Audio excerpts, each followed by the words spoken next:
Did you know that right after the signing of the US Constitution, George Washington and his army buddies ran up a tab that was equivalent to today's money as $17,000?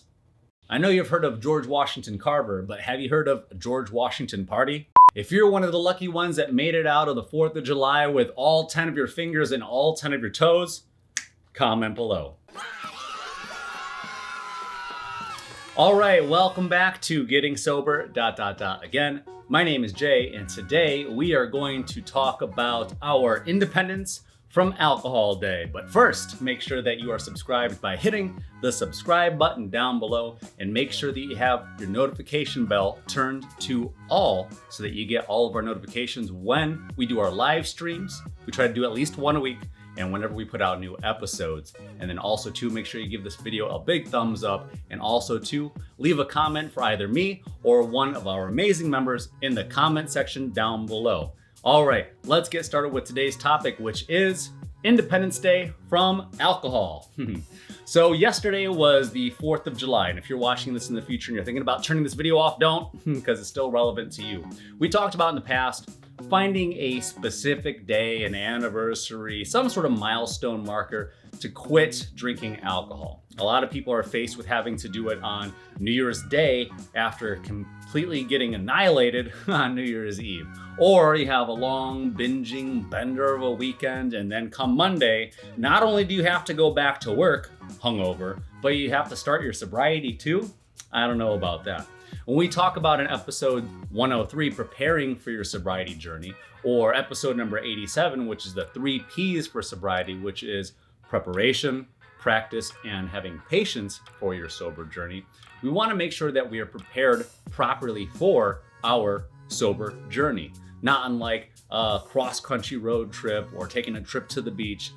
You plan ahead and you prepare for a journey, right? Even if you're just gonna go for a walk around the block, you don't just walk out of the house without any shoes on, right? You put your walking shoes on, you grab your house keys if you need keys, maybe you grab your wallet, you grab whatever you want to make sure that you're ready. Maybe you have a glass of water, whatever it is, you prepare for even that small of a journey, right? And when it comes to our Independence Day from alcohol, we know that there's always going to be something on the calendar, some reason, some event, an anniversary, a mitzvah, a birthday, whatever it is, that's gonna give us a reason to do what?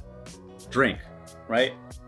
One of the things that I don't hear anybody talking about is having your Independence Day from alcohol the day after Independence Day, right? Makes sense. For me, I started my sober journey the day after Thanksgiving in 2018, which happened to be the day that you would eat cold turkey. So I chose that for me to be my cold turkey day. Clever, right?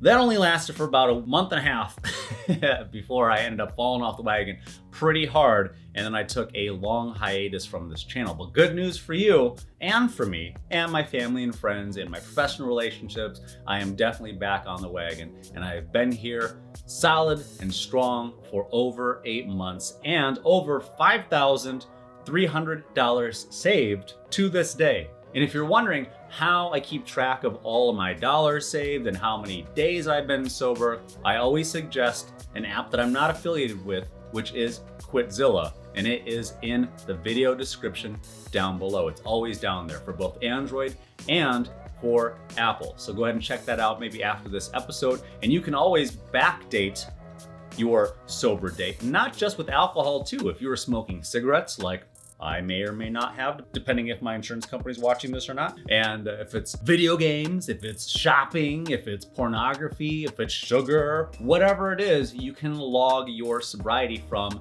any of those things too. But at some point, we have to put our foot down. I know that all of us experience FOMO, which is the fear of missing out. We all want to be with our friends. We want to be with our family. We want to have the water balloon fights in the backyard. We want to have the barbecues, the cookouts. We want to jump in the kids' inflatable castle. Whatever it is, I know we want to do it. And we did everything with alcohol, right? Everybody thinks that they have a best friend. But really, who was our best friend when we were drinking? Alcohol. Because when your friend was too busy with their own lives, when your friends were still at work, when they camped this weekend, who was always there for you and with you? Alcohol. Every time that you had a breakup, who was there? Alcohol. It was like, welcome back. You thought you were in a relationship with your ex, didn't you? But lo and behold, they all come back to who? Alcohol. Alcohol's there on your worst days, on your best days, on your wedding days. And we have to make the decision when we're going to stop. But for a lot of us, we leave the door open to alcohol. We leave the door open to friends and family who we know that are gonna tempt us into alcohol. We leave the door open to maybe going past the liquor store on the way home. Because after all, it was kind of a rough day and I didn't get that raise again. And then you leave the door open for alcohol and maybe you drive. I'll just drive past the bar. Okay, I didn't go to the liquor store, but I'll drive past the bar. And then maybe if I see so-and-so's car, maybe I'll just go in to say hi. It's been a while. I've been sober for a while. I'm sure they miss me, right? Even though that none of the bartenders or the bar owner or any of the regulars have called me to see how I'm doing. I'll still put myself in a position to be tempted, right? A lot of us still do that. So when we talk about the 3 Ps, we talk about the preparation part of it. When you would prepare for a cross-country road trip, you put the gas in the car, maybe you check your headlights, make sure your brakes have brake fluid, whatever it is. You put gas in the car, you save up money for your hotel room. You do all this preparation for that type of journey. But sobriety is not any different. Just the things that you would do to prepare for the journey would be different. Maybe like clearing out all of the alcohol in your house, which doesn't mean drinking all of it before you start your journey. A lot of people will comment on these videos or come into the live stream and they'll say like, oh, I'm gonna quit on Monday, but first I have a half a bottle of vodka to drink and I got like a quarter of a bottle of Jack Daniels, or trigger warning. I gotta finish this beer, I gotta finish this wine, and then you poison yourself, right? This is your temple. This is your body. This is the only vehicle that you have to navigate this life. If you were your liver, if you were your kidneys, if you were your bladder or your mouth or your esophagus or anything else has to deal with alcohol, would you want to have to be tasked with processing all of that alcohol before then having no alcohol in your system? That's a huge shock to your body. And I hear that over and over and over again. People say like, okay, I'll get all the alcohol in my house, so I'll drink it all first. And then what's gonna happen? Come Monday morning, you're gonna be going through slight or even great or medium symptoms of withdrawal. At least you'll definitely have cravings. Maybe you'll even be so unfortunate that you'll wake up on Monday morning and then you'll be hungover. And then by the time that you get off work, it'll be happy hour. And then you'll be driving past the liquor store and or driving past the bar, your normal route home that you had done over and over and over again, which is part of your muscle memory, the thing that you had done every day for 5 years, 10 years, 30 years, that's still ingrained in your brain. I'm done with work now, time to play. And holidays aren't any different. You have muscle memory of every cookout, every 4th of July, every Memorial Day, every Labor Day weekend, every 3-day weekend, 4-day weekend, whatever it is. Every time that you go on vacation, you think about alcohol. Every time that you go to maybe even the movie theater, you might think about alcohol. Every time you go to the grocery store, you get your regular groceries and then you're pairing your steak with your wine or your chops or your chicken or whatever it is. Is it gonna be a white? Is it gonna be a red? And you're already back in that mindset and you think like, what would sound good with dinner? A little bit of wine, or my favorite beer, or whatever I've been doing for the past 5, 10, 30 years. And it's the same thing that happens on the 4th of July. There's gonna be no shortage of holidays. There's gonna be no shortage of reasons to quit drinking alcohol. And for those of you that didn't drink on the 4th of July, hats off to you.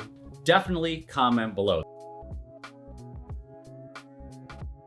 This country was practically founded on alcohol, tobacco, and firearms.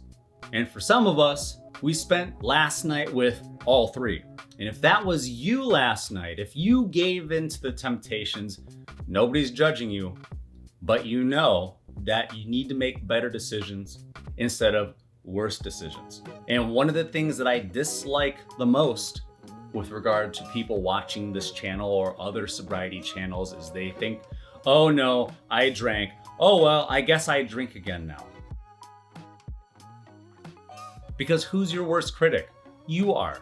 You're the one that has to deal with your emotions because your emotions are tied to your central nervous system. You're the one that feels the way that you do. You're the one that feels guilt for the decisions that you've made. And then you have to deal with the extra added guilt and depression and anxiety for being the one that's responsible for having made those decisions, because you can't pass the buck on that one, can you? So for those of you that celebrated a little too hard yesterday and maybe added an asterisk to your current streak of sobriety, we're gonna pick ourselves up, we're gonna dust ourselves off, maybe we're gonna dry heave a little bit, and we are going to declare Independence Day from alcohol as today, July 5th, whatever year you're watching, and we are gonna move forward with this very short 4-day week, get through it, find our strength, find our focus, find our motivation, and get back on our journey with sobriety.